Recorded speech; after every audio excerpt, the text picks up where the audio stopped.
Salam alaikum, Azul Filaoun. Bonsoir. L'Algérie a vécu cette première semaine de novembre dans la douleur et la colère. Dans la douleur d'avoir perdu un révolutionnaire qui a combattu le colonialisme français, les armes à la main, qui est resté digne et fidèle aux idéaux de novembre, au mépris de sa propre liberté, du confort qu'on lui a proposé. Allah yarahmak, Yassir Akhdar.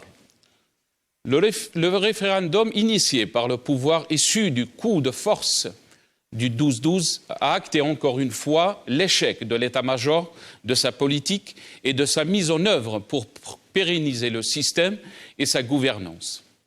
En choisissant le 1er novembre, le pouvoir a voulu volontairement désacraliser cette date historique qui est notre mythe fondateur, en proposant cette nouvelle version de la Constitution qui consacre par le droit, dans son article 30, alinéa 4, l'immixtion de l'armée dans la sphère politique. Par ce passage en force où vous avez dépossédé avec mépris le peuple de son pouvoir constituant, le peuple, quant à lui, n'a pas été dupe et, dans une espèce de maturité collective, l'a rejeté de manière pacifique, nette et ne souffrant d'aucune ambiguïté ni contestation et à une écrasante majorité. Quelles leçons pouvons-nous tirer de cet échec patent du chef d'état-major et de ses camarades de qui, à partir des casernes, a fait campagne pour le oui? Nous rappelons que son prédécesseur a utilisé les mêmes moyens pour promouvoir M. Tebboune avec les résultats désastreux que l'on connaît, tant sur le plan économique que politique. À la crise sanitaire qui peut s'avérer incontrôlable, la crise économique et bientôt financière qui hypothèque gravement l'équilibre de la nation tout entière, et la crise politique qui risque de nous précipiter vers un avenir incertain. C'est la désespérance que vous nous proposez durant la nuit de vendredi à samedi, de violents incendies se sont déclarés sur une grande partie du territoire national, n'ayant épargné aucune région du pays.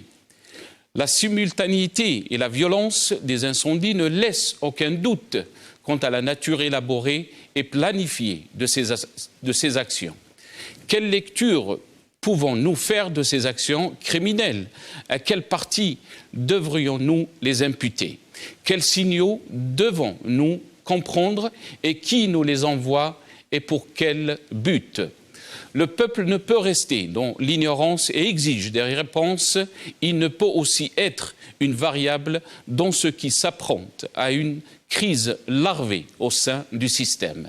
Ces incendies planifiés sont-ils une diversion ou une vengeance du régime pour faire payer au peuple sa note du boycott du référendum sur la Constitution? Toutes ces questions doivent impérativement trouver réponse, et il y va de l'intérêt de notre pays. En même temps, nous devons rendre hommage à la protection civile, qui ont pris tous les risques pour faire face aux incendies et être à la rescousse de nos concitoyens. Voilà en quelques réflexions ce que nous propose l'état-major, feuille de route, ce qui décide et envisage pour nous un destin mortifère, doivent revenir à la raison. On ne peut indéfiniment présider au destin d'un pays sans l'adhésion du peuple. L'engagement politique crée des obligations. Messieurs les galonnés, et ne vous exonère pas de vos responsabilités qui sont les vôtres. Le peuple veut un destin librement choisi, alors que vous lui proposez un destin subi.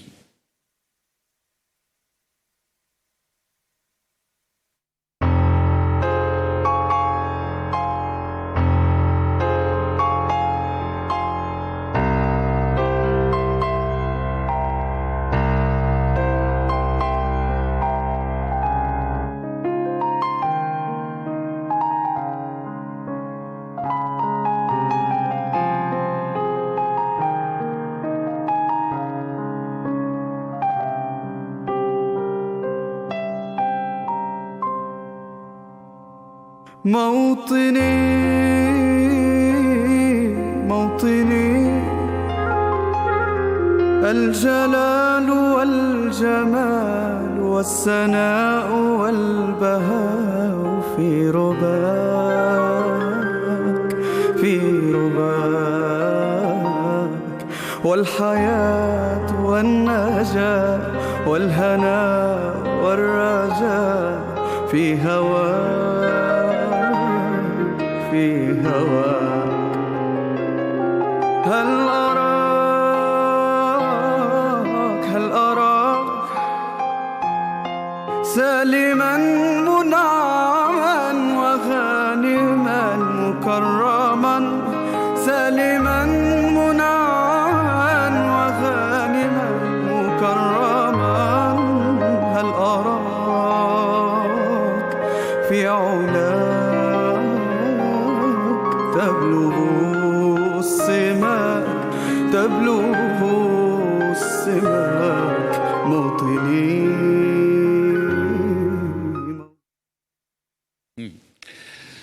Algérie, à qui profitent les feux? C'est le titre de notre émission ce soir. Et j'ai le plaisir d'avoir dans cette émission pour en parler Mohamed Khelfaoui, ancien cadre des services, qui sera avec nous depuis Alger via Skype. Mohamed Khelfaoui, marhaba bik. مساء الخير سي ناصر، مساء الخير على كل الضيوف وعلى كل من يتبعنا. نترحم في البداية على سي نخضر بورقة. Rabbi yarhamou. Merci, c'est Mohamed Khelfaoui. Marhaba bik, bonsoir.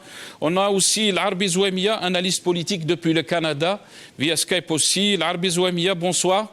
Merci d'avoir accepté l'invitation. Marhaba bik. السلام عليكم أزول فلاون وتحياتي للمشاركين والمشاهدين. Marhaba bik, c'est l'Arbi Zouami.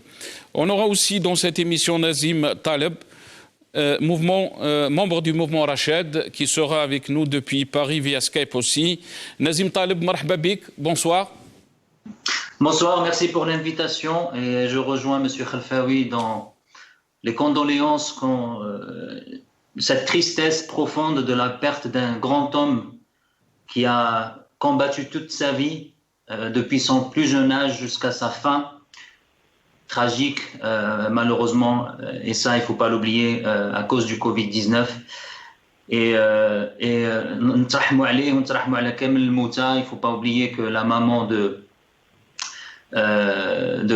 Ma'toub Lounes est morte aussi, le père de Salah Debbouz est mort aussi, le frère de Jamel Zenati. Donc, à tout cela, je présente également mes condoléances. Rabbi yarhamhum wa sallim. Merci Nazim Taleb. On aura aussi dans cette émission Jamel Gissoum, ex-candidat aux législatives algériennes, depuis Paris via Skype aussi.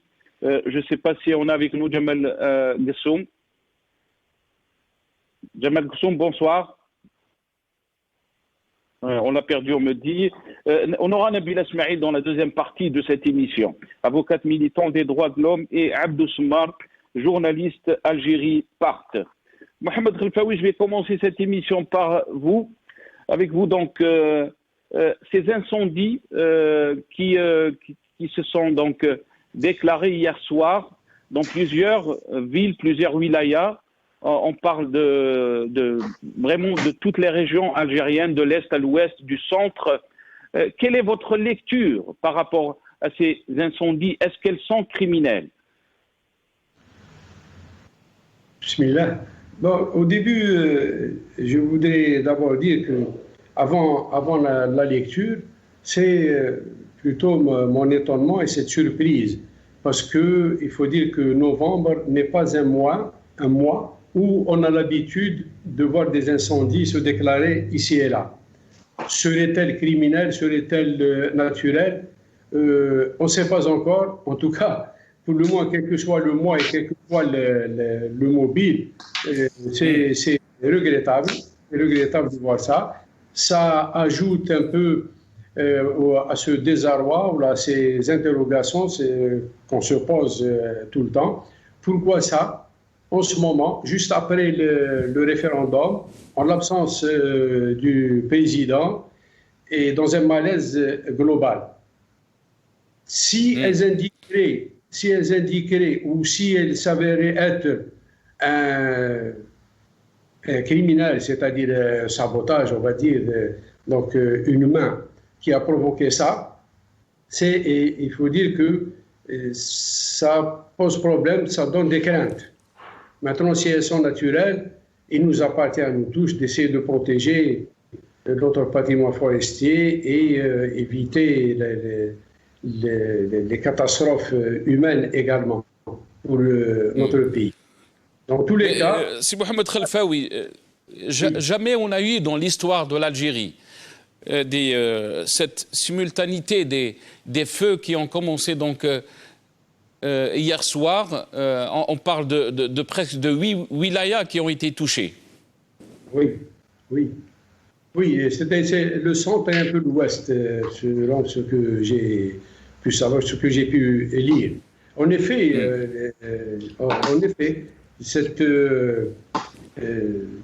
déclaration de feu simultanée un peu vers le centre et l'ouest du pays nous laisse nous interroger sur d'abord si c'est criminel l'intérêt de ça ou la projection de ces pyromanes. Si c'est encore une fois naturel, bon là, on peut rien contre la nature, il faut lutter, il faut prendre des mesures préventives ou alors actives, c'est-à-dire rapidement éteindre et reprendre en main les choses. Là, c'est... Et ceux qui parlent des pyromanes professionnels. Oui. Oui, j'ai pas compris. Qu'est-ce que vous en pensez, surtout que dans les temps qu'on est en train de vivre, avec l'incertitude, bien sûr, concernant la situation politique? Écoutez, moi, je n'épargne aucun côté a priori. Au début, là, comme ça, si je donne un point de vue, le pyromane, il peut être dans une recherche de mise à feu du pays, ou alors le pyromane peut être aussi de l'autre côté, et donc laisser croire, laisser entendre que nous avons une situation qui demande beaucoup d'attention, et c'est une mise en alerte. C'est une mise en alerte sur ce qui peut advenir d'ici peu. Et dans tous les cas, oui. Restez avec nous, Mohamed Khelfaoui. L'Arabie Zouamia, à vous la question. Marhaba bik, merci d'être avec nous. L'Arabie Zouamia, comment peut-on lire donc ce qui s'est passé hier soir? Beaucoup d'Algériens sont choqués. Bien sûr, on n'est pas au mois d'août. On peut dire que peut-être c'est des incendies qui ont été provoqués par la température, par la chaleur. Mais là, on est au mois de novembre. Écoutez, moi, j'ai un décalage de 6 heures parce qu'au moment où je suis réveillé, il était déjà 3 heures de l'après-midi en Algérie. Donc, j'ai su ça il y a pas de temps. Mais globalement, qu'est-ce qu'on dit? On se pose la question, justement, c'est un État, justement, c'est un État pas capable de trouver ni le voleur, ni le pyromane, ni l'assassin, ni s'organiser, ni rien du tout. Donc, certainement, c'est que le simultané, c'est criminel, c'est voulu. Qui a fait ça? Parce que c'est Chengueriha qui est allé mettre le feu pour rester au pouvoir, ça c'est faux, ça c'est non. Il y a des gens, bien sûr, c'est la débandade, c'est la désorganisation. Est-ce qu'il y a des éléments étrangers un petit peu que cela plaît? Possible aussi, on peut pas. Mais la problématique en Algérie, c'est que nous sommes arrivés à un stade à peu près d'une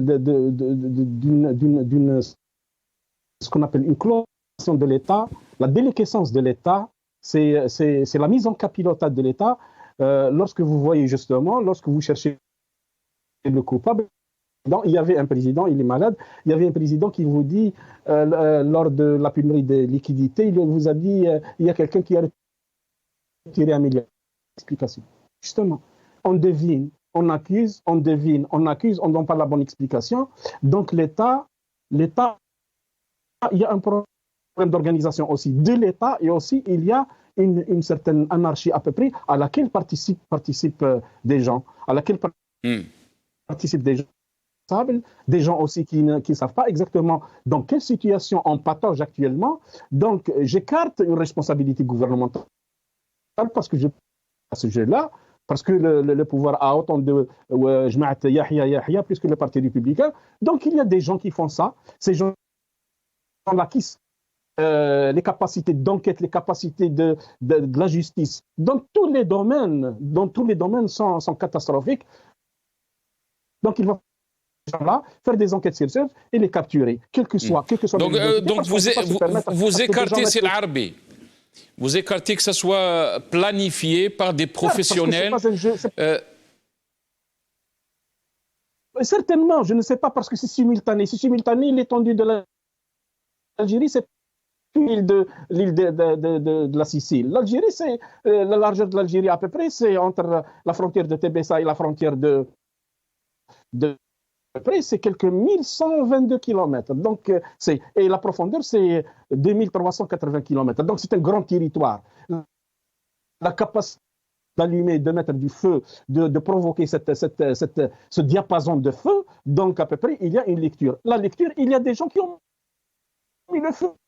N'est pas sorti de nulle part, le feu. C'est pas l'effet peut-être de loupe causé par certaines bouteilles jetées à travers, n'a pas d'effet maintenant. Donc, qui sont allés mettre le feu. Il faut les capturer, il faut les mettre en truc. Parce que l'État aussi, l'État c'est sérieux, justement. On ne peut pas se permettre à ce qu'on mette en feu comme ça. C'est beaucoup pour cette Algérie blessée et qui crie jusqu'à présent sur son dos un tatouage des malheurs.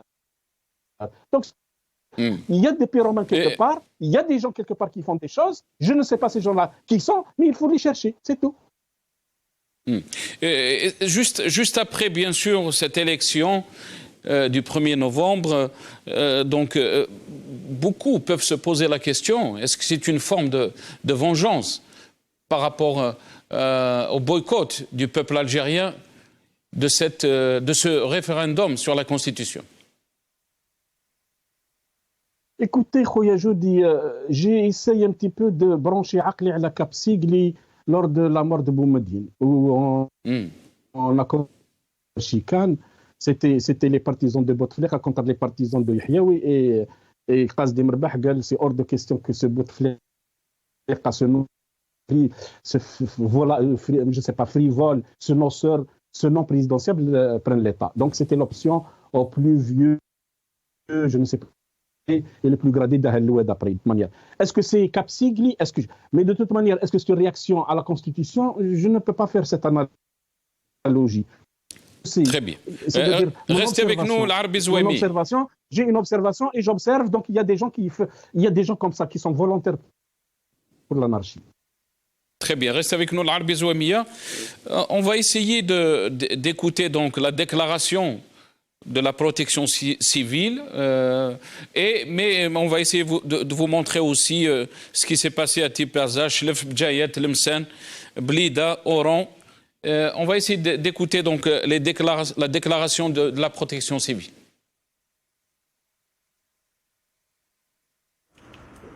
خلال 24 ساعة الماضية تم تسجيل اندلاع عدة حرائق على مستوى 10 ولايات هي كل من سيدي بلعباس، بومرداس، تلمسان، تيزي وزو، وهران، مستغانم، تيبازا، بجاية، شلف والندية.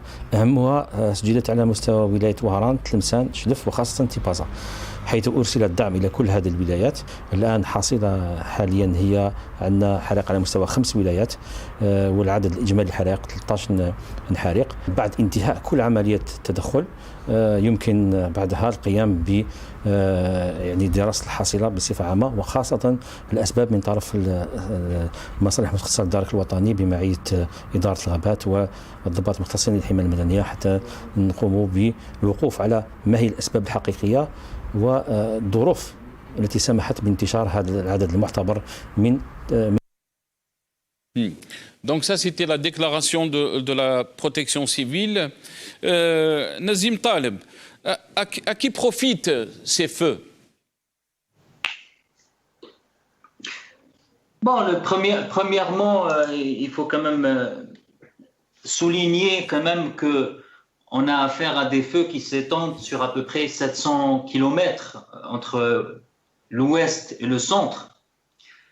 Ce qui veut dire qu'on est en face quand même d'une structure organisée. On ne peut pas croire aujourd'hui qu'en novembre, alors qu'il fait des températures assez basses, c'est pas très élevé quand même, que sur 10 wilayas, il y a 10 foyers de feu.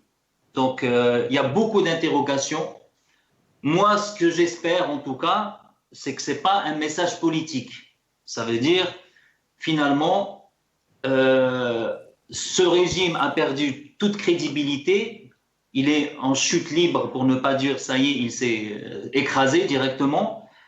C'est un régime finissant, vieillissant. Et finalement, la seule façon de se maintenir au pouvoir, c'est de faire peur aux gens. En tout cas, moi, j'espère que ce n'est pas un message politique. Maintenant, comme a dit Zouaimi, on écarte, on ne peut rien écarter. On ne peut pas dire non, ce n'est pas le NEDAM ou là, ce n'est pas le gouvernement. On ne peut pas le savoir. Du moment qu'il n'y a pas d'enquête, on n'écarte rien du tout. Mais on sait très bien en même temps que les enquêtes en Algérie, c'est dans un tiroir. On n'aura jamais les enquêtes. Et je vous rappelle les dizaines, les centaines d'enquêtes qui devaient se faire, notamment par exemple l'avion militaire qui s'est écrasé. Pour le moment, jusqu'à maintenant, on attend toujours l'enquête. Sans parler des dizaines d'autres incidents, accidents, comme le feu qui s'est déclaré à la Banque d'Algérie à Alger il y a quelques années, etc., etc. Donc il y a pas mal de choses et on vit toujours dans un pays où c'est des ondes d'ombre, c'est des interrogations et c'est pas un État malheureusement transparent où on sait les choses. Donc moi, pour moi, sincèrement, à qui profite le crime? Pour moi, en tout cas, encore une fois, j'espère que c'est pas un message politique. C'est pas pour dire aux gens ou faire peur aux gens. Mais on sait très bien que ce régime, la terre brûlée, il sait faire. Il l'a fait pendant les années 90, comme le colonisateur en France l'a fait. Ils ont, rappelez-vous, quand sous prétexte de combattre le terrorisme, ils ont brûlé des milliers d'hectares, et notamment également dans le centre et l'ouest algérien. Donc, on sait qu'il y a une expertise dedans, mais en tout cas, j'espère du fond du cœur que c'est quand même pas, ils vont pas en arriver là. Mais l'histoire nous montre que un régime qui est capable de tuer ses propres enfants, 200 ou 250 000 Algériens qui sont morts, sans parler des milliers, dizaines de milliers de disparus et les millions qui ont immigré en dehors de l'Algérie, est capable, malheureusement, de faire pire que ce qu'ils ont fait dans les années 90 pour se maintenir au pouvoir. Très bien. Restez avec nous, Nazim Taleb. On va donner la parole à Djemal Ghessoum, ex-candidat aux législatives algériennes, qui est avec nous depuis Paris. Djemal Ghessoum, bonsoir, marhaba bik. Allah yabarak fik. Merci beaucoup de m'avoir invité et bonjour à vos invités. Merci. Merci Djemal Ghessoum. Quelle lecture peut-on faire par rapport donc à ces incendies planifiés? Est-ce que c'est une diversion? Quelle lecture peut-on faire? Alors, si vous voulez, vous savez, à chaque fois qu'on veut lire dans la mare de café, c'est pas pour autant qu'on trouve la vérité. Si je me permets de reprendre, dans votre introduction, vous avez utilisé le mot incendie planifié. Monsieur Al-Harbi Zouaimi qui indique déliquescence de l'État. Et le dernier invité, excusez-moi, je n'ai pas retenu votre nom, qui parle de « j'espère que ce n'est pas le gouvernement, même si, etc. » Il faut être un petit peu sérieux dans cette question. Ce serait d'après, parce que c'est vraiment la théorie c'est vraiment du complotisme, ça. Hein. Là, il s'agirait d'une réponse par rapport au référendum, c'est complètement stupide. Je pense que l'État algérien n'a absolument pas besoin de cela. L'État algérien a gagné, que ce soit le oui ou que ce soit le non. Je pourrais m'en expliquer. Donc ça n'a pas de sens.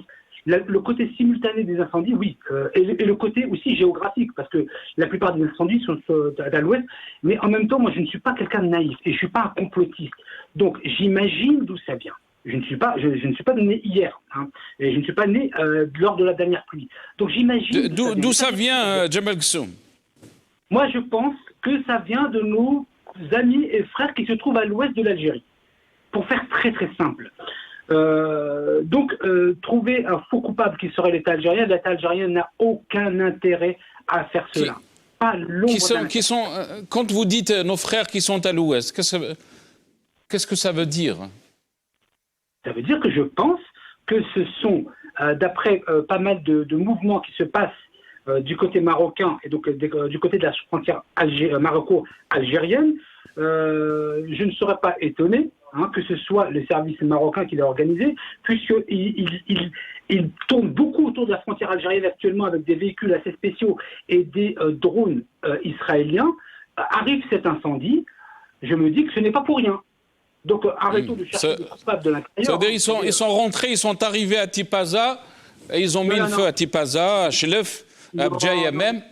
Non, mais vous savez, quand les services marocains ont indiqué aux services français qui étaient incapables de savoir où était M. Abaoud, ici à Saint-Denis, qui avait perpétré les attentats, les services marocains savaient ce qui se passait sur le territoire français.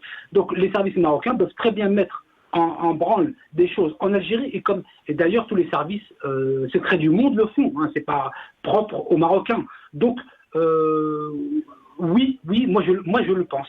Voilà, je le pense. Si Mohamed Khelfaoui, je reviens à vous. Est-ce que c'est sérieux de dire que nos voisins marocains, alors que... est-ce que c'est sérieux de dire ça? C'est sérieux, pas sérieux, mais la supposition appuie quelque part ce qu'avait dit monsieur du Canada, Ismaïl Arbi Zouemi, qui dit que ça lui a rappelé Cap Sigri au moment de la disparition de feu Houari Boumediene. Donc ça va un peu dans le même sens. Sauf que je ne pense pas que ce soit des drones qui font ça, mais des gens au service de certaines forces peuvent exercer. Bon, moi, je commence d'abord par disons, prendre nos responsabilités, appeler les gens à prendre nos responsabilités nous-mêmes, voire enquêter. Si c'est le cas, personnellement, ça ne m'étonnerait pas, du fait que c'est quand même, nous avons eu à subir et à lutter contre ce commerce de stupéfiants pour tétaniser ou pour... Mais si Mohamed, est-ce que ce n'est pas aussi faire le jeu du régime, lui qui toujours parle de cette main étrangère? Mais écoutez, c'est vrai que lorsque c'est systématisé, la main de l'étranger, c'est vrai que ça perd de la crédibilité. Mais ceci étant, il faut toujours être sur ses gardes, il faut toujours prendre tous les cas, tous les cas de figure, tous les schémas qui peuvent se présenter à nous. L'expérience est là, et elle doit quand même, on ne va pas tomber dans une naïveté un peu, j'allais dire diplomatique, c'est-à-dire se taire, mais penser autre chose. Non. Et il faut prendre tout ça, mais en attendant l'enquête, on verra. Parce que là, c'est à la responsabilité des pouvoirs de l'État. C'est à eux d'assurer la protection du pays à l'intérieur et à l'extérieur, que ce soit l'armée ou la police ou la gendarmerie ou autre. Tous les gens concernés par ça, qui ont en charge la sécurité du pays. Donc, pour l'instant, on peut faire des suppositions et en même temps préparer la riposte ou au moins une certaine prévention, une défense préventive. Nazim Taleb, comment peut-on donc faire exactement une lecture qui peut être proche de la situation que vit notre pays, surtout politiquement? Beaucoup d'observateurs parlent que le régime est dans l'impasse, surtout après donc, ces élections sur le référendum, un pourcentage de boycott qui est extraordinaire. La première fois qu'on a eu des chiffres comme ça, la première fois qu'on a eu que 77% d'Algériens qui sont pas partis, qu'ils ont boycotté, si on peut dire, donc ce référendum. Est-ce que tout est lié à la situation politique. Je voudrais quand même souligner, avant de passer sur ce point, sur le référendum de la Constitution, ce qu'a dit M. Gessoum quand il dit « moi je ne suis pas complotiste ». Alors, il n'est pas complotiste, mais il met quand même en cause, comme il appelle lui, un pays frère. Alors, je ne sais pas sur quelle base il le fait. Donc, si on n'est pas complotiste, on dit, on reste toujours dans l'interrogatif, c'est-à-dire, on ne sait pas. On espère que ce n'est pas un message politique où l'enquête dira, même si je ne crois pas vraiment à l'enquête, mais pointer du doigt un pays frère sans aucune preuve, moi, je trouve ça tout à fait scandaleux. Et ça nous rappelle, encore une fois, ces messages qui accompagnent la vie politique algérienne depuis 1962. C'est toujours la main des étrangers et c'est jamais nous. Alors, si on dit, on va dans le sens de M. Gessoum, ça veut dire qu'encore une fois, non seulement l'État a failli politiquement, mais il a failli sécuritairement. Parce que monsieur nous parle de drone, ça veut dire qu'il y a un drone qui est parti jusqu'à Tipaza, israélien, pour mettre le feu et revenir à la base marocaine. C'est scandaleux ce qu'on est en train d'entendre, c'est vraiment scandaleux, inacceptable. Pointer du doigt un pays, encore a fortiori un pays frère, sans aucune preuve, moi je trouve ça tout simplement scandaleux. Pour revenir à la Constitution, comme vous l'avez dit, il faut rappeler les chiffres. Nasser, c'est... si on additionne le non et l'abstention, vous avez seulement 8,51% d'Algériens, c'est-à-dire si on fait la totalité de la population, 43 millions, qui ont dit oui à la Constitution. Si on prend bien sûr les chiffres officiels de l'État, mais on sait très bien que tout ça c'est bien sûr gonflé, parce que les photos qui ont circulé, on a vu que les centres étaient vides. Vraiment, c'était pitoyable à voir. Et si on prend le corps électoral, il y a 15,87% de oui. Et vous avez cette mascarade de ce Chorfi qui maintenant donne à la Constitution un label religieux pour dire halal. Encore une fois, moi sincèrement, c'est Nasser, je ne sais pas pour vous, mais contrairement à Gessoum, oui, c'est un État en déliquescence. C'est un État finissant. C'est un État qui va dans une crise profonde. Et c'est un État qui doit comprendre, et c'est un régime, et encore une fois, ce régime qui est constitué de Kemchat généralet, encore une fois, on ne dit pas que tous les militaires, mais une poignée sont en train de mener l'Algérie vers une fuite en avant, vers une catastrophe. Et l'Algérie vit une catastrophe après l'autre. On a cru être passé la crise de Bouteflika. Aujourd'hui, on a encore une fois Tebboune qui est encore à l'hôpital. Humainement parlant, on souhaite à lui et à tous ceux qui sont touchés par le Covid-19 d'être rétablis. Mais encore une fois, ce même président qui disait il y a quelques semaines on est dans le meilleur système de santé en Afrique, il a quand même choisi l'Allemagne pour se faire traiter. Donc, encore une fois, c'est un pays qui n'est pas capable de protéger ses forêts, qui n'est pas si on admet bien sûr l'intervention étrangère, il n'est pas capable de protéger ses frontières, il n'est pas capable d'offrir une vie meilleure aux Algériens, il n'est pas capable de donner une constitution légitime au peuple, il n'est pas capable de sortir de la crise multidimensionnelle qui est la nôtre depuis maintenant 60 ans. C'est un État qui est incapable de donner une perspective d'avenir pour les Algériens, si ce n'est le Bhar ou le Harga. C'est un marasme total des Algériens. On est en train d'assister à l'effondrement total de l'État algérien et malheureusement, c'est encore une fois une fuite en avant. C'est des incidents qui nous poussent à des interrogations et il faut qu'on arrête. Il faut qu'on passe à autre chose. Il faut qu'ils comprennent qu'ils ne peuvent plus gérer l'Algérie, que les Algériens, on ne leur fait pas peur. Les Français ont fait la même chose pendant la colonisation, la politique de la terre brûlée, et ça n'a pas fait peur aux Algériens. La preuve, la France n'est plus là. Et donc, ce n'est pas les incendies, ce n'est pas la politique de la peur, ce n'est pas les incarcérations arbitraires des Algériens qui feront reculer les Algériens, parce que tout simplement, c'est deux générations complètement différentes. Et cette génération, cette ancienne génération qui nous gouverne, c'est-à-dire les 70 et plus, il faut qu'ils comprennent qu'il faut remettre le flambeau il faut aller vers des négociations et sortir de la crise.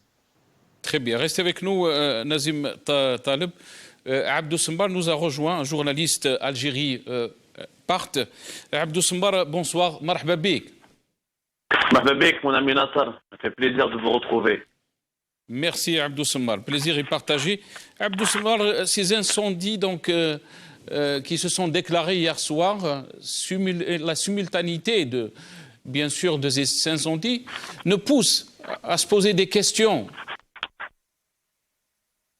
Absolument, Nasser. Et les questions sont totalement légitimes. Maintenant, on ne peut pas affirmer qu'elles soient d'ordre politique, parce que, naturellement, si on part d'un point de vue purement scientifique, pour déterminer l'origine criminelle de ces incendies, il faudra une enquête sérieuse qui doit durer une semaine. Je ne sais même pas que c'est ce que nos services de sécurité sont équipés de savoir-faire nécessaire. Maintenant, moi, je veux rester objectif et le plus neutre et le plus rationnel possible. Il y a des éléments aussi naturels qui peuvent provoquer ces incendies. Il peut avoir des origines volontaires, mais est-ce que c'est des origines criminelles?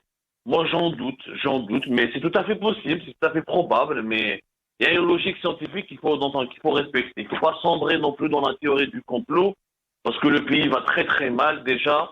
Donc, c'est à chaque fois on doit élaborer une théorie du complot, sachant que dans notre pays, il y a la sécheresse, il y a des températures anormales pour le mois de novembre, la pluviométrie elle est très faible, une urbanisation sauvage, une pollution, ça favorise les feux de forêt, ça vous le savez. Après, il faut vraiment une enquête minutieuse. Mais pas dans les 8 wilayas en même temps. En fait, ça ne s'est pas déclenché réellement dans les mêmes temps. Ça a été à des temps très, très proches, mais pas vraiment dans les mêmes temps. Ça a commencé à Tipaza vers la fin de journée, du côté de Gouraya. Ensuite, à Oran, c'était un peu plus tard. Et il faut vraiment une enquête très sérieuse. C'est vraiment pas la même heure. Il y a un décalage d'une heure, 2 heures, et puis il y a un vent. Hier, il y avait un vent très, très chaud, un sirocco qui a soufflé depuis l'ouest du pays. Ça peut expliquer ça, mais après, ça n'écarte pas encore une fois la piste criminelle. Mais est-ce que vous pensez que ça s'ajoute à la liste des inquiétudes que les Algériens sont en train de vivre? En fait, si les Algériens sont devenus complotistes ou douteux, c'est parce qu'ils n'ont pas d'État. Il n'y a plus d'État. Le président est absent, l'État s'est effondré depuis 2019. Déjà avant, il n'y avait pas d'État réellement, depuis la maladie de Bouteflika. L'État a été privatisé, nous avons un système. Mais nous n'avons pas d'État. C'est des choses complètement différentes. Moi, les gens qui me disent un État, il n'y a pas d'État en Algérie, il y a un système. Un État, c'est un ensemble d'institutions qui fonctionnent de manière cohérente. Ce n'est pas le cas en Algérie, donc il y a un système qui est obscur, qui est opaque, qui ne dit pas la vérité. Il a menti sur le coronavirus, il a menti sur les élections, il est dans le mensonge sur la situation économique, il ne gère pas le pays. Et la situation se complique de jour en jour, donc la moindre étincelle, elle va nourrir les inquiétudes. Demain, si vous aurez une inondation, ils vont dire les Algériens, ça a été fait exprès. C'est un peuple qui vit dans l'angoisse. Il faut vraiment comprendre. Nous, on est à l'étranger, Nasser, on ressent moins. Nous sommes dans des pays organisés, développés, civilisés. On profite du développement de ces pays-là qui sont hyper développés. Mais parlez avec les gens qui sont sur place, ils sont fatigués, ils sont angoissés. Il y a des gens qui deviennent pauvres, il n'y a même pas de liquidité pour acheter. Pour aller acheter une baguette de pain, il faut faire la queue pour 5 heures, 6 heures, de la chaîne. Puis je me dis 100 000. Nous sommes à une étape de décadence avancée, très dangereuse. Donc l'angoisse collective, elle te fait croire tout. Quand tu as beaucoup de problèmes familiaux, tu te dis, c'est un complot, et c'est normal, je les comprends, moi, les Algériens.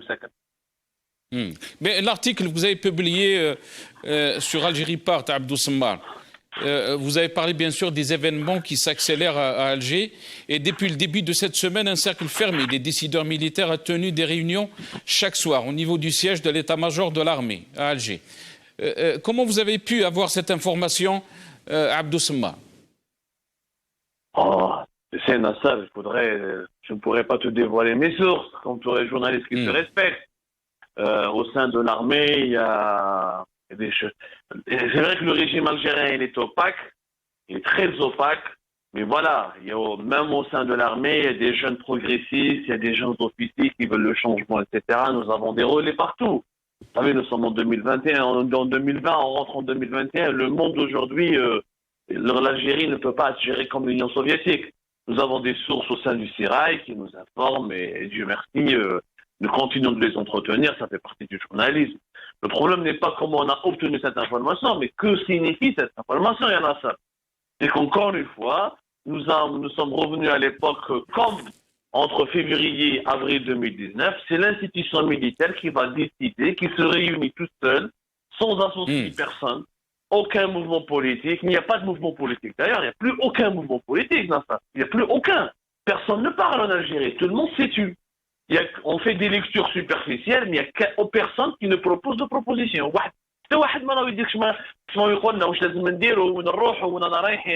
Donc c'est toujours un nombre très limité de grands généraux qui étudient la situation, qui font les scénarios et qui vont imprimer à l'Algérie la voie qu'elle va suivre prochainement.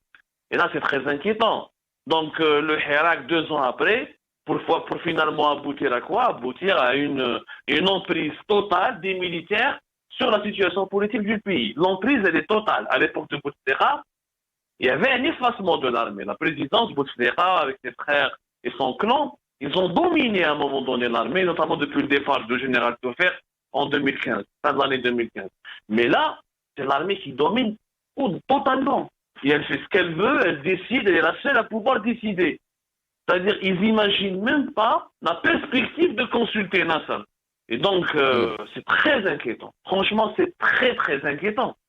Parce que tu peux être le plus grand des génies du monde, tu ne peux pas décider pour 44 millions d'habitants si tu n'écoutes pas les avis, les gens, les sensibilités, et tu ne fais pas un consensus.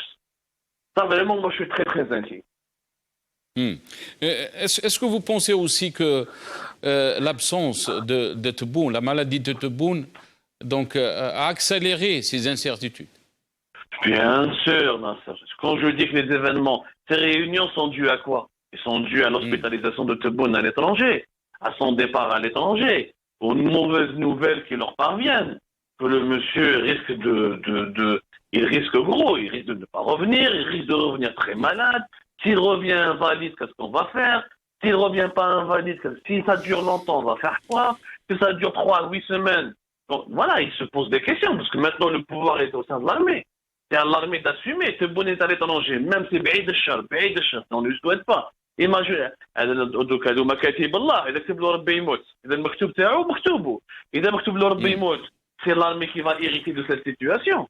Donc c'est à l'armée elle se retrouve encore une fois, comme en 2019, elle hérite d'une situation explosive, mais elle impose sa vue. Elle est en train d'étudier, de prendre des décisions à la son agenda. Et ceux qui disent qu'elle est responsable aussi. Elle n'est pas seulement héritière de cette situation. Nasser, c'est un débat qui mériterait une émission à part. N'oublions pas que l'armée version Shengriha est différente de l'armée version Gaïd Salah. Gaïd Salah a dirigé l'armée pendant 15 ans. Donc il a imposé ses hommes partout. Il a créé de véritables clans. Il a commencé depuis 2013, 2014. Ensuite, avec l'affaire de la cocaïne, il a monopolisé dans toutes les régions militaires, il a placé ses hommes. Donc jamais dans l'histoire de l'Algérie depuis les années 90, on a eu pratiquement un patron aussi puissant. Gaïd Salah, c'était pas un simple patron, c'était un dieu pratiquement. Il était vénéré, ce monsieur. Au sein de l'armée. C'est pour ça qu'il y a eu la dérive autoritaire des Salat Mbati 2019. Maintenant, l'armée, elle est un peu différente, elle est beaucoup plus divisée. Il n'y a pas ce chef, Shengriha n'est pas le chef qui est vénéré, qui fait peur à tout le monde, qui fédère tout le monde autour de lui, comme Gaïd Salah. Donc la situation, elle est un peu, et je dirais peut-être cette différence, elle rend la situation plus complexe. Parce que l'époque de Gaïd, c'était le Gaïd, il fallait parler de Gaïd Salah. Le cas de Gaïd, il te fait l'amr, où il prend une bonne décision à la classe. Le cas, il khashan raso, ma freinahaj. Donc on ne sait pas comment ils vont réfléchir, comment ils vont prendre la décision. Est-ce que Shengriha contrôle toutes les troupes? Est-ce qu'il a le pouvoir sur tous les autres généraux? Est-ce qu'on va lui forcer la main? N'oublions pas que Shengriha est resté 6 mois provisoirement. Du jamais vu dans l'histoire des armées du monde, Nasser, on l'oublie. Même dans des pays comme le Burundi ou le Rwanda, il n'y a pas eu un chef militaire qui est resté 6 mois pratiquement intérimaire. La situation, elle est très explosive. C'est-à-dire, Nasser, moi, ce que je veux dire, au lieu de polémiquer sur les origines des forêts ou la Malabalish, il faudra s'intéresser à ce qui se passe en ce moment-là et la situation elle est explosive. البلاد هذه راح تهرب لنا من يدينا وحنايا نباسو نوتخ طون ا بوليميكي يا نو ريان بروبوزي هذا يسب في هذا هذا يحاول في هذا البلاد راح تهرب من يدينا باسكو سيت فواسي ماشي كيما في 2019 ناصر عندك كورونا فيروس كوفيد 19 عندك لا فايت ايكونوميك عندك لي بروبليم جيوبوليتيك و فرونتيير لو كونتكست est dangereux زيد il y a une aile de l'armée qui veut proposer Zarmati imagine Zarmati président imagine Zarmati président combien de personnes vont rentrer encore en prison combien de personnes vont encore souffrir on se retrouvera tous en prison. Oui, non, sa situation, elle est... Ouais, c'est clair que toi et moi, on aura des mandats, plusieurs mandats d'arrêt internationaux, ça c'est clair. Mais c'est une situation explosive qu'il faut traiter avec beaucoup de sérieux. La situation, elle est loin d'être... C'est-à-dire le régime algérien quelques hectares de forêt. Ce ne serait pas un régime dangereux. Mais on est dans une situation explosive où on est capable de faire une autre feuille de route اللي ما تخرجش على المصلحة الوطنية. C'est-à-dire une feuille de route où il n'y a pas de consensus. L'armée doit comprendre qu'elle ne peut pas décider uniquement en fonction de ses intérêts, qu'elle doit décider en fonction des intérêts du pays. Et elle doit trouver l'harmonie entre ses intérêts et l'intérêt du pays. وزيد ناصر اسمح لي peut-être je parle un peu beaucoup parce que je suis très inquiet. Il n'y a pas de politique, il n'y a pas un mouvement politique اللي يروح يدير عليهم لا بريسيون ولا يهضر معاهم قال يا جماعة لا نوبليس رانا رايحين في جهه ماشي مليحه رانا رايحين هكذا عندك دي بوليتيك qui n'existent plus محبينا ولا كرهنا نصرفوا mais ils veulent pas les écouter Abdo, ils veulent pas les écouter. Il y avait plusieurs initiatives, il y avait le Hirak, les Algériens sont sortis en millions pour essayer donc de rebâtir l'Algérie. Pourquoi donc le régime n'a pas tendu la main aux Algériens? Nasser, donc c'est un débat aussi qu'il faut initier. Pourquoi le Hirak n'est pas sorti le 1er novembre? Pourquoi la Kabylie continue de sortir et le Hirak ne sort plus? On me dit que c'est le contexte sanitaire. Pourquoi en Kabylie on n'a pas peur du corona? Voilà, les Kabyles sont immunisés contre le corona. Il faut se poser ironie où ce Hirak? Pourquoi Karim Tabou ne parle plus? Pourquoi Bouchechi ne parle plus? Pourquoi on ne propose plus? Pourquoi Bouchechi, il part à Bagara, ministre de la Défense nationale, il a dit Emmanuel Zahanoun a voulu rencontrer Gaï Salah avant le 4e monde. Pourquoi? Qu'est-ce qui se passe? Il y a un truc qui se passe qui est anormal, Nasser. C'est-à-dire la platitude, l'immobilisme général, où personne ne propose rien. Il y a que des gens qui parlent sur les réseaux sociaux. C'est très facile. On ne peut pas changer un pays en restant derrière Facebook, Nasser. Et des gens, la plupart, Facebook, la plupart, c'est des insultes, c'est des propositions qui ne sont pas utiles. Donc, on a رايحين نضيعوا في الوقت. Parce que c'est quoi le scénario? Je vais donner mais personne ne peut dire, Abdou, que le Hirak ne va pas revenir en force. Ah oui, j'espère, ça personne ne le dit. Mais s'il revient en retard, s'il revient après que l'armée ait choisi de mettre une autre feuille de route, de départ. N'oublie, pour le moment, le 12 décembre, il est passé. Le 1er novembre, il est passé. C'est-à-dire quoi? Le match, on va attendre qu'ils vont placer Zarmati à la place de Ouaddakhom dès qu'on va sortir. Les résultats, le plus important, c'est pas de sortir. Le plus important, c'est d'obtenir des résultats pour sauver notre pays. C'est ça ce qui est très bien. Merci Abdou Semmar. يعطيك الصحة Abdou Semmar, journaliste Algérie Part, qui était avec nous. العربي زويمية وين رانا رايحين؟ يقول عبدو سمار.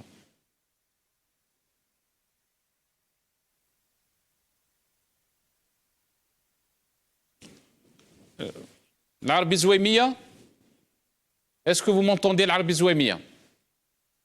Oui, est-ce que vous m'entendez? نعم نسمع فيك Pardon, je m'excuse. Très bien. Il y avait un problème de son. Je ne sais pas si vous m'avez... Oui, je vous ai entendu. Vous avez entendu la question? Très bien. Oui. Mes salutations à M. Gsoum. Donc, peut-être c'était fragmentaire. Il n'a pas entendu toute la réponse, toute ma réponse. Donc, j'ai parlé de déliquescence de l'État en matière de riposte et d'enquête. Je n'ai pas parlé est-ce que l'État fait le feu. La deuxième chose, la deuxième remarque, c'est que le vent, l'Algérie reçoit le vent du golfe du Mexique. Okay. Donc, c'est de l'ouest qu'on reçoit le vent. Maintenant, je n'ai pas la linéarité des feux, c'est-à-dire on n'a pas une idée sur la linéarité où elles sont illinéaires, comment ça s'est passé, dans quel sens c'est passé, et puis la chronologie, il est tendu pour avoir une idée, parce que j'ai moi aussi un esprit de police, étant donné que l'Est, on n'a pas vu des feux. Donc ça veut dire qu'il y a une linéarité. La troisième chose, le Maroc, le roi du Maroc n'est pas mon frère. C'est tout simplement parce que le pays frère, c'est une œuvre farcie. Nous aimons les Marocains, nous les respectons, les Marocains sont grades, rahmallah risana, ils doivent aussi nous témoigner de la même quantité d'amour. Ok, je parle du peuple, mais le roi du Maroc n'est pas mon ami. Voilà. Donc pour être donc dans la clarification, pour faire de la clarification, parce que je ne critique pas ou je ne fais pas des choses pour plaire au Maroc ou à X ou à Y. Je fais des choses. Je critique mon pouvoir pour les chouhada, pour ma mère, pour mon père, pour mon grand-père. Donc c'est un combat patriotique algéro-algérien. Je ne tiens pas compte d'aucun pays, quel que soit, là même où je suis. Voilà. La troisième chose, c'est que la communication, si on polémique, parce que tout simplement, il y a une défaillance de l'État. La défaillance de l'État se traduit aussi, il y a un crime. Il y a un crime, il y a quelque chose qui se passe. On comprend dans un État organisé que le ministre de l'Intérieur, dans le moment voulu, un parti décidé par ses conseillers, il vient dans la télévision avec le commandant de la gendarmerie, avec le commandant de la police, avec le commandant opérationnel des pompiers, pour expliquer et pour donner justement des informations et pour que la police et la gendarmerie entament une phase préliminaire. Ça, c'est une communication. On peut bloquer justement parce que comme ça, on essaye aussi d'occuper le terrain par ce qu'on appelle une présence institutionnelle. Nous parlons parce que nous voyons. C'est impossible qu'on accepte aussi à ce que des feux de cette ampleur en distance, qui est généralement de Guipaza vers l'ouest. Mais aussi, on peut se poser des questions aussi, sans tomber dans le complotisme et sans tomber aussi sans tomber dans ce qu'on appelle un jeu à peu près où certains veulent qu'on comprenne que ce sont certains de l'extérieur. Mais toujours est-il, nous avons toutes les fourchettes, nous mobilisons toutes les fourchettes, toutes les assiettes et toutes les cuillères pour justement procéder. Et c'est pour cela que nous disons, nous n'avons pas d'informations techniques sur l'étendue du crime, sur la linéarité du crime, sur la chronologie des incidents, sur leur je ne sais pas, direction, dans quel sens, est-ce qu'elles sont éparpillées, on n'a pas d'informations. Et c'est pour cela qu'on dit, on ne peut pas imaginer un gouvernement aller mettre le feu pour rester. Ça, c'est impossible. Est-ce qu'il y a une partie de quelqu'un chez eux qui a envoyé quelqu'un ب 404 وجايبها من تلمسان حتى التيبازا? Est-ce que le compteur الكب هذاك ويشعل ويروح ويشعل حتى نوصل التيبازا? Nous ne savons pas. Tout ce qu'on sait, nous avons le droit de parler. C'est notre pays, comme vous autres, les 4 ou les 5 qui parlent, nous sommes Algériens, nous sommes nés dans ce pays, nous sommes liés par la terre et par le sang. Nous défendons notre pays, nous parlons tant que ce gouvernement et ce pouvoir ne s'est pas ressaisi. C'est tout ce que j'ai à dire concernant ce dossier-là. Et je suis même, moi... Mais quand vous parlez de la défaillance de l'État, bien sûr, et Abdou Semmar, il parle d'une situation qui est très explosive. Comment vous voyez les choses, l'Arabie Zouémia? Écoutez, surtout sur le champ politique. عبدو سمار يهضر على الفيسبوك الفيسبوك هو يقفل الفيسبوك تاعه باسكو شاك جور هو يلتيس دو موفي كوتون اوسي شاك فوا il jette comme ça il a des informations عنده المصادر خلينا من الهضره تاع المصادر انا j'ai passé 4 mois pour parler à un responsable américain 4 mois il fallait des interventions parce que je me suis tué même où j'ai attendu 7 ans pour avoir une accréditation au niveau du département d'État parce que je suis pas prioritaire. Donc, imaginez à peu près. C'est en 3e personne, 4e personne. Vous connaissez celui-là qui connaît une femme qui est l'amie du journaliste qui est introduit. معليش Donc, المصادر المصادري هذه المصادري وعندي مصادري هذه ما عندها معليش السي العربي اون بو با يعني هو ما راهوش هنا باش يرد على الكلام هذا ولكن حنا نهضروا على اون اون تران دو بارلي سور لا سيتوياسيون زودها شويه هذا عبد السمار نقولها له فاس فاس ويقدر يجاوب ويقدر عنده دروا هذا واش راح نقول سور لا سيتوياسيون يعني اون بارل دون سيتوياسيون كي تري ديفيسيل d'une situation bien sûr que politique, mais que aussi économique, sociale et surtout sanitaire. Écoute, l'urgence, nous sommes dans l'urgence. Certes, nous avons un pays qui n'exporte rien du tout. Nous avons une défaillance de la trésorerie. Nous avons des gens qui arrivent dans le travail au milieu de Nous voyons aussi une désorganisation dans le post-opératoire Hirak aussi. Nous voyons des comportements aussi في السيمتير. الناس كل ولد فاميل بورقعه هذه كمان شويه عيب يعني انا مات بابا ولا مات عمي ولا كيما هكا وجا واحد عندي عداوه معاه كبيره جاي يعزي يا سيدي نقول له يكثر خيره.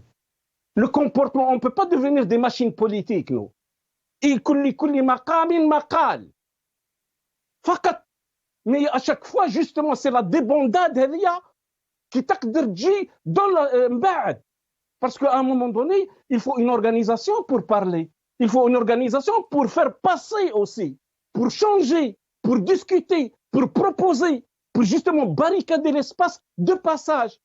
Si ça devient l'auberge espagnole, on ne peut pas. Je ne suis pas en train de donner des leçons aux gens, mais justement c'est des expériences qu'on a vues, c'est des expériences dans certains pays on a vu.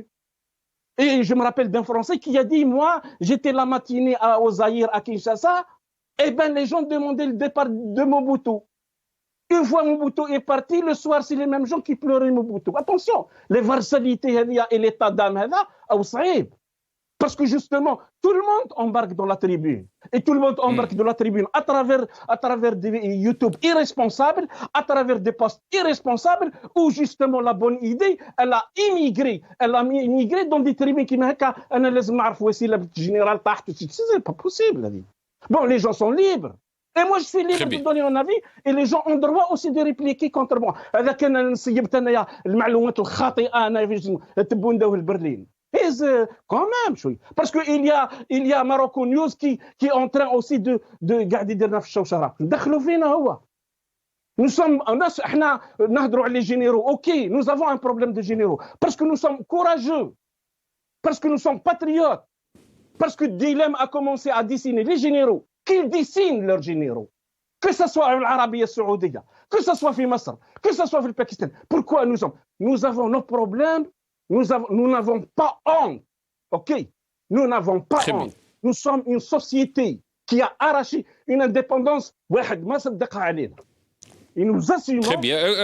On reviendra à vous. Mohamed Khelfaoui, est-ce que la situation est très inquiétante?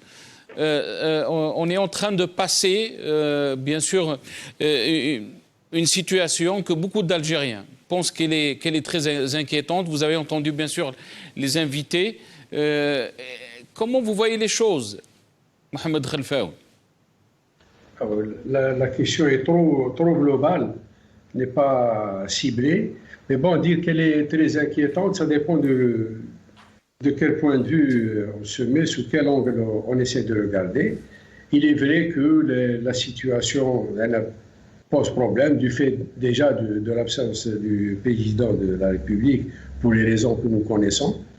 La situation n'est pas satisfaisante, on va dire, du fait que, par exemple, le référendum est passé alors que la loi fondamentale autour de laquelle tout se joue n'a pas été, par exemple, soumise à un débat contradictoire. Donc, une bonne partie du peuple a été malheureusement écarté de ça, c'est pas satisfaisant non plus. Les scénarios qui peuvent se présenter actuellement, il y en a. C'est peut-être ce qui justifie, comme disait Abdousma, ces rencontres au niveau d'état-major, bon, comme il le dit. Donc il y a des scénarios, c'est la même chose. qui s'étudie ce qui est évidemment ce qui est la règle. Ce qui est la règle, on ne va pas laisser les choses nous tomber sur la tête sans se préparer à des réactions ou à les contenir. C'est évident. Il y a aussi quelque chose qui aurait pu être évité, c'est-à-dire que voilà, on est venu pour aller vers, on va dire, une transition, puisqu'on dit vers l'Algérie nouvelle. Cette Algérie nouvelle demande une transition. Mais voilà que l'Algérie nouvelle n'a pas d'architecte. Cette Algérie nouvelle n'a pas de technicien nouveau. Quand je dis nouveau, c'est-à-dire avec un esprit nouveau. Parce que la modernisation, ce n'est pas la modernisation du matériel, acheter des machines neuves. C'est aussi l'esprit modernisateur, l'esprit qui lui-même a évolué. Ou alors il s'est inscrit dans un autre. Nous trouvons des hommes qui sont là, chargés de mettre en œuvre cette Algérie, c'est les éléments qui font de l'Algérie nouvelle, qui sont puisés du fond du système ancien, c'est-à-dire formés par le système ancien, pour ne pas dire formaté déjà. Vous avez l'exemple du ministre de la Jeunesse et des Sports avec son comportement, où là vous avez le Wali, où vous avez cette autre ministre qu'on a vu tous à la télé, et qui s'est permise de prendre uniquement, c'est-à-dire, bon, autant d'éléments qui, disons, qui renforcent cette idée que les choses ne sont pas comme on aurait souhaité. Soit on est passé avec, disent-ils, 23,7% de taux de participation, ce qui est un peu faux parce que c'est 23%. La division est très simple, c'est une opération arithmétique. Il en est de même lorsqu'il donne 66,8 de 8, 33,4, quand vous faites la somme. Où sont passés alors les bulletins nuls? Parce que le pourcentage doit prendre le oui, le non et les bulletins nuls. Or là, déjà, vous faites 100% avec les oui et les non. Où sont passés les autres? Et ce qui laisse un peu, ça gêne quelque part. Ce n'est pas très influent, mais ça gêne. C'est-à-dire que même là, on n'a pas essayé d'être un peu sérieux. Je parle de celui qui a fait ça. Je ne parle pas de tout le monde. Parce que certainement qu'il y a des gens qui font ce calcul très simple. Pourquoi ces petites erreurs volontaires? Parce que quand vous faites une division, les mathématiques n'ont pas de sentiment. Ils vous donnent ça. Point à la ligne. Donc, autant d'éléments qui sont regrettables. Si on ne pense pas encore à revoir, si vous voulez, nous sommes arrivés à une situation de ce que les soviétiques ont appelé la perestroïka. Une perestroïka algérienne devrait tenir compte du renouveau de l'élément, c'est-à-dire que nous sommes passés d'une étape ou d'un temps où nous avions une certaine légitimité dite révolutionnaire, certaines personnes connues sur la scène nationale, même internationale, et surtout au combat, ou alors qui ont participé d'une manière ou d'une autre. Là, aujourd'hui, c'est un monde, permettez, laissez passer l'expression, j'allais dire un monde nouveau. Nouveau par rapport à ce qui était avant. Donc, je pensais, moi, je l'espérais, je l'espère toujours, parce que j'ai confiance encore, j'ai de l'espoir encore, que Très bien. nous nous posons la question de savoir, faut-il aller maintenant vers une perestroïka? Mais avec une perestroïka, avec un ingénieur et des techniciens qui seraient à même de mener des réformes avec un esprit novateur. Pas avec ceux qui, pour se maintenir, il y a l'excès de zèle ou le monsieur à gauche, bon, on se permet d'insulter, on prolonge les 4 mois. Novateur et inclusif de la volonté populaire, Mohamed Khelfaoui. Hein? Oui, vous dites. Et inclusif de la volonté populaire.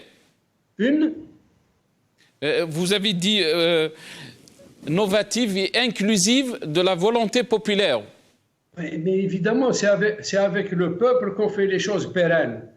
On ne peut pas dire que je vais faire ça. Si on veut, certainement qu'on le veut, mais si on doit aller vers un renouveau, on ne peut pas le faire sans l'adhésion massive du peuple. C'est ce peuple très sincère. Très bien. Oui. Restez avec nous, Mohamed Khelfaoui. Jamal Ghessoum, je vais revenir à vous. Jamal Ghessoum, elle est où cette nouvelle Algérie? Se pose la question, Mohamed Khelfaoui. L'absence de Tebboune, la maladie de Tebboune, et bien sûr l'armée qui est lavrée des tentrice du pouvoir, si on peut dire, elle est exposée encore une fois donc, à une situation de crise. Et on peut dire aussi qu'on est revenu à la case zéro. Alors, il y a deux points très intéressants qui ont été évoqués par M. Khalfaoui, mais permettez-moi quand même tout de même, ne serait-ce que 20 secondes, de répondre à M. Taleb qui dit que j'ai dit qu'il y a un drone qui a été à Tipaza. Vous l'avez projeté, M. Taleb, je ne l'ai pas dit. J'ai trouvé M. Taleb autant ému qu'une vierge effarouchée, disant que j'accuse le Maroc sans preuve, alors que lui-même accuse indirectement l'État algérien en répétant par 3 fois « j'espère que ce n'est pas l'État algérien, j'espère que ce n'est pas l'État algérien », lui-même sans preuve. Votre émotion, M. Taleb, est autant crédible que sélective, partielle et partiale. Vous voulez être juste avec le Maroc, autant pour moi, et je comprends parfaitement vos intérêts. Mais pour moi, ce sera l'Algérie d'abord. Alors, pour votre question, M. Djoudi, alors il y a deux choses qui me paraissent intéressantes dans ce qu'a évoqué M. Khalfaoui. Un, que j'avais déjà pensé d'ailleurs, c'est sur la transmissibilité quelque part de la sémantique et du langage du système précédent vers un ministre dit jeune et au demeurant ministre de la jeunesse et des sports. Moi, je trouve que c'est là effectivement inquiétant. C'est-à-dire qu'on reprend les vieilles méthodes avec des jeunes et on reproduit la même chose. Sociologiquement, ça me pose question. Sur la deuxième notion qu'a abordée M. Khalfaoui, sur le non-partage, si vous voulez, de la Constitution à travers toutes les instances associatives, bref, par le peuple, oui, je dois dire et l'avouer que ça n'a pas été fait ni dans les meilleures conditions, ni dans un esprit de copartage, parce que comme le dit très justement M. Khalfaoui, on ne peut faire des choses pérennes qu'avec le peuple et pas sans le peuple. Pour en revenir à l'essence même de votre question sur l'Algérie nouvelle, moi je ne suis pas désespéré sur ce qui se passe actuellement. Et nous en avions discuté pas mal de fois, notamment sur la Constitution, où j'avais dit que, de mon point de vue, la Constitution apporte quelques éléments nouveaux. On doit se rattacher à ce qui peut permettre le changement. Les processus démocratiques se rénovent de l'intérieur et pas de l'extérieur. Ce n'est pas en restant uniquement commentateur et à l'extérieur du jeu politique qu'on fait évoluer les choses.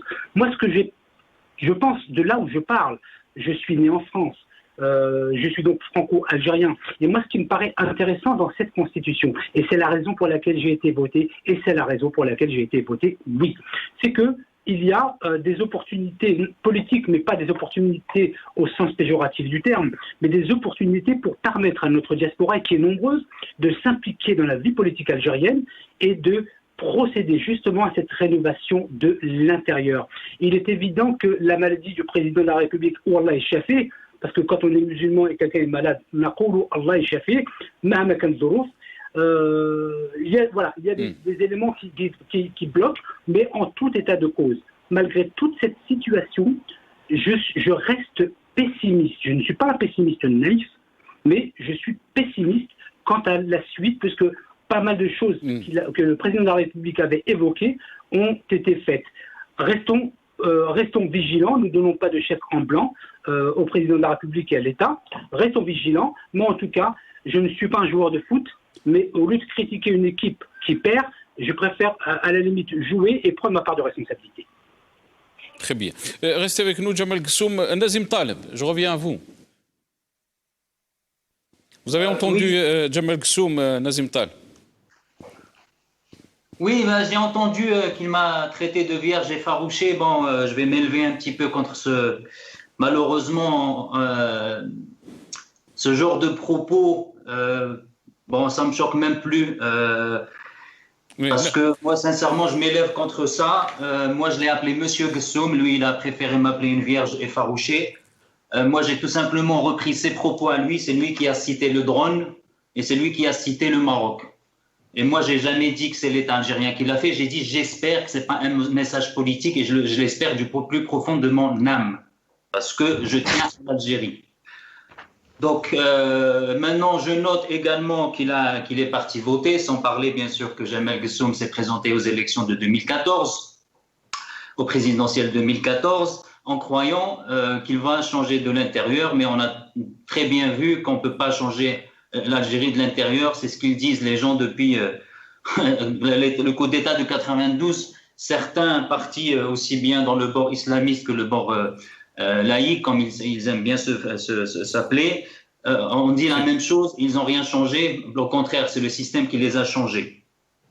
Bon, en tout cas, s'il est parti voter, en tout cas, je lui rappelle que 76% des Algériens n'ont rejeté ce vote, et donc c'est un rejet massif.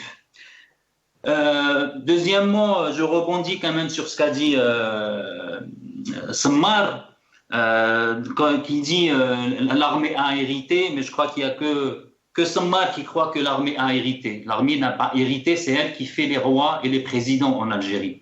Il n'y a que lui qui croit que c'est l'armée qui hérite, et ce n'est pas vrai. On sait très bien que c'est l'armée qui décide. Et quand il parle de sources, on connaît bien sûr les sources de Sammar sont rentrées dans la polémique, mais les gens le connaissent très bien et connaissent très bien ses sources. Après, il dit qu'on n'a rien proposé. Non, les gens ne sont pas restés que derrière Facebook, monsieur, comme vous, monsieur Sammar. Les partis politiques, avec une crédibilité, des gens sérieux, même si ce n'est pas des partis politiques, ont proposé. Et vous l'avez cité, Nasser, il y a eu 50, 60, voire une centaine de propositions. Toutes allaient dans le même sens, un dialogue. Les gens n'ont jamais appelé à la violence, n'ont jamais appelé à la vendetta, n'ont jamais appelé à la haine et de pendre les gens. Ils ont tout simplement parlé de dialogue. Il faut aller vers un dialogue. Le mouvement Rached, dès septembre, on a fait une feuille de route. Qu'elle soit acceptée, qu'elle ne soit pas acceptée, ce n'est pas le problème. Mais en tout cas, on a contribué. D'autres ont contribué. Dernièrement, le RCD a fait une feuille de route. Il y a le Bina, le Harakat 22, avec ses aspects positifs et négatifs. Mais en tout cas, il y a des propositions par centaines. Mais quand vous avez en face Kemchet Généralat qui veulent encore une fois, et d'après encore une fois ces sources, c'est l'armée qui veulent encore une fois en conclave entre eux trouver la solution, alors que c'est d'échec en échec. Ils voient que toutes leurs solutions, ça finit par un échec et ça va de mal en pire. Regardez tout simplement la désaffection, la rupture totale de confiance entre les Algériens et l'élite politique. Et malgré ça, ils se réunissent en conclave en espérant encore trouver une solution. La seule solution, comme a dit M. Khalfaoui, c'est le peuple. Il faut faire confiance au peuple. On ne peut pas dire, oui, il y a l'élite algérienne, regardez, il y a des savants algériens, des compétences à l'intérieur et à l'extérieur. Et quand il s'agit de la vie politique, on les exclut et on dit non. C'est l'armée qui doit, comme M. Gessoum dit, c'est à l'intérieur. Non, M. Gessoum, ça ne se passe pas à l'intérieur. Ça ne se passe pas à l'intérieur. D'ailleurs, ce qui s'est passé depuis le 22 février, c'est grâce à la pression populaire que les choses ont changé. Donc arrêtons de dire des bêtises en disant que les choses changent de l'intérieur. Ce régime ne change pas de l'intérieur, il ne changera pas de l'intérieur parce que c'est un régime de rapace. Ils veulent s'accaparer les richesses de l'État et ils veulent par tout moyen rester au pouvoir. Donc le Hirak, c'est ça qui a été un point de rupture et un point de changement profond dans la mentalité des Algériens, dans la psychologie de l'Algérien, dans la philosophie de l'Algérien et dans la façon la vision des Algériens de leur pays. Donc il faut arrêter de dire que c'est l'intérieur. L'intérieur ne changera pas puisque depuis 60 ans, ils n'ont rien changé. Très bien. Bien au contraire, c'est du bricolage et ils ont mené l'Algérie à la ruine. Merci Nazem Taleb. Restez avec nous. Nabila Ismail, avocate militante des droits de l'homme, qui est avec nous. Nabila Ismail, très rapidement, il ne me reste pas beaucoup de temps. Comment vous voyez les choses, Nabila Ismail? Hier soir, bien sûr, on a vu des feux qui ont été déclenchés un peu partout dans le pays. La situation est très inquiétante, politiquement, financièrement, même au point de vue sanitaire. Bonsoir tout le monde.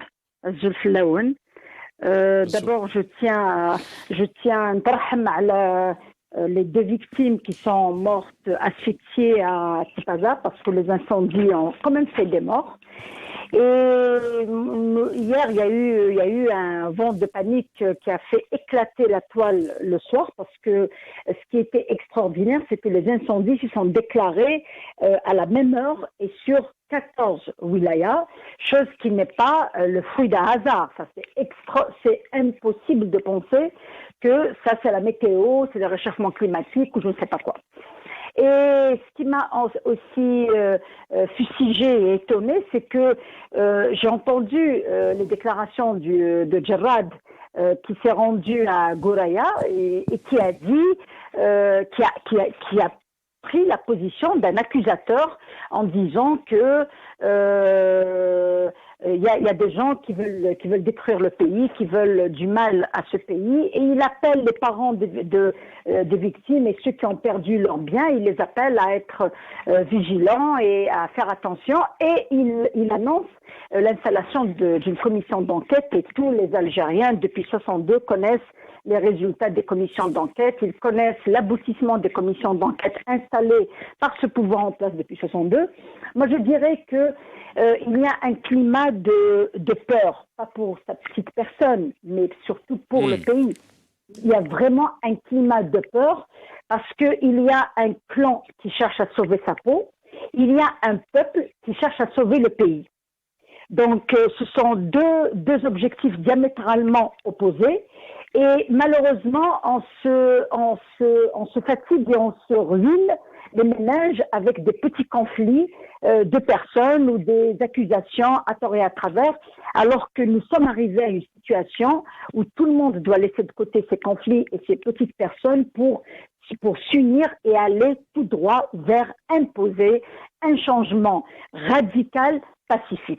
Amel Khdar Bourgara, qui nous a quittés il y a 2 jours maintenant, a été un conciliateur. Il a reçu tout le monde chez lui. Après sa sortie de prison, il a même reçu ceux qui n'ont pas dit un mot quand il a été emprisonné. Et tout le monde lui a dit, Amel Khdar, كيفاش دخلتوا لدارك يقول لك ندخلوا لداري ونزيد نعطيلو ياكل. Et il nous a toujours répondu par une phrase extraordinaire, il nous a toujours dit على بالك في مؤتمر الصومال عبان رمضان واش كان يقولنا parce que عبان a été attaqué un peu de tout le monde كيفاش تجيب لي ميساليست وتجيب لي سنتراليست وتجيب كان يقول لهم ما نخلي والو لفرنسا. عمي الخضر كان يقول ما نخلي والو للنظام. Donc il est temps qu'on commence à comprendre le message de l'Akhdar Bourgara, qui a été un rassembleur et un unificateur pour aller vers un changement radical du système. Il a toujours dit que les solutions ne vont jamais prévenir du régime parce que le régime est la source du problème. Donc ça, on le sait tout très bien. Est-ce qu'il est temps aussi d'entendre les messages du Hirak en général? Écoutez, moi, contrairement à ceux qui s'alarment en disant « Ah, puis là, il ne s'est rien passé, le 12-12 est passé, le 1er novembre est passé », mais je crois qu'il y a des gens qui adorent l'alarmisme ou adorent se mettre dans une position de « m'as-tu vu ?»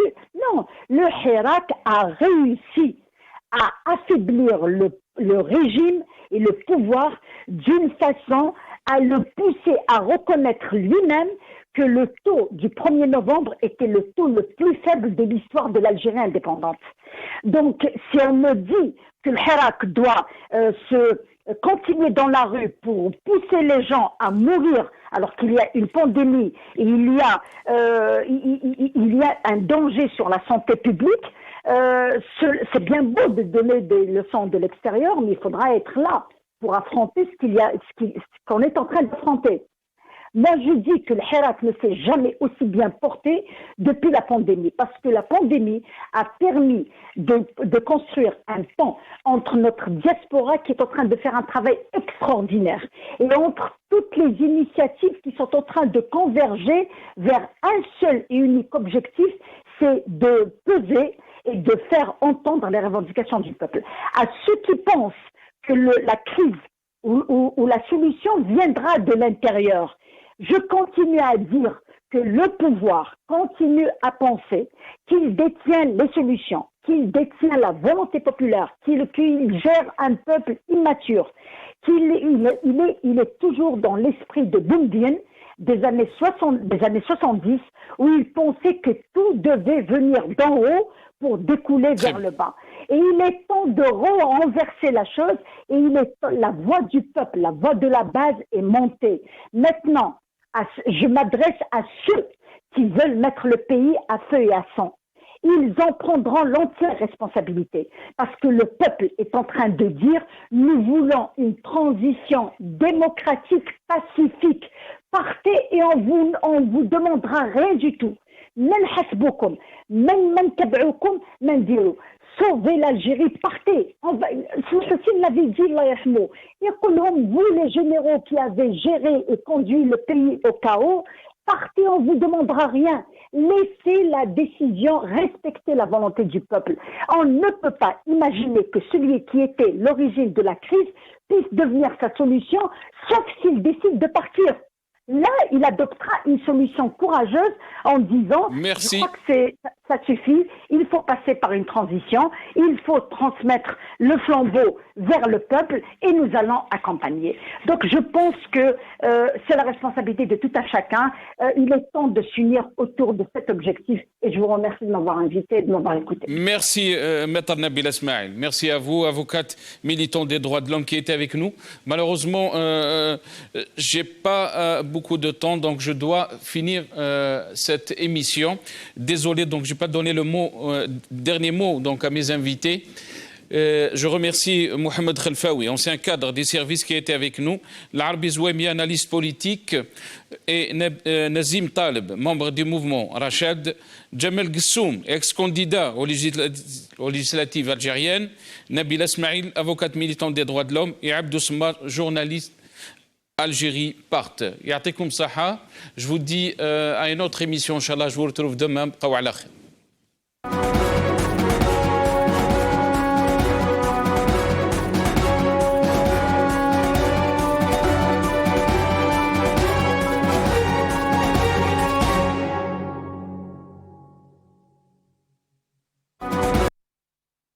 لازم نديروا حوصله